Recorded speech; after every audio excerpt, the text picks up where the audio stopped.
Homework pressure? No more. At Spring Library, we explain every topic in simple way. Join the learning family and score high every day. Problem 29 asks you to describe and give two examples of two ways of notating different types of isotopes. So one type of notation here gives the mass number and the atomic number of an element. So the atomic number is the number of protons in an atom and acts as the identifier for the element. So atomic number is the number of the protons, and IDs the element type.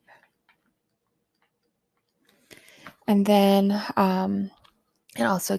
this notation also gives the mass number, which is the sum of the number of protons and neutrons.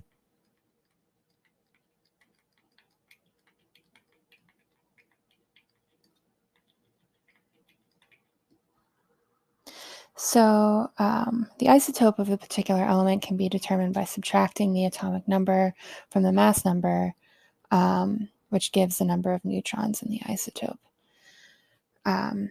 And that leads to the second type of notation. So in this first type of notation, to give an example that's different from your book, I'll use carbon.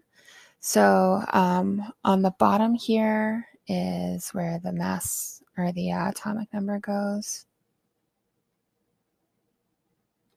So the atomic number, the number of protons in carbon, is 6. And then the mass number is the sum of the number of protons and neutrons. So for instance, there's an isotope of carbon that has a mass of approximately 13.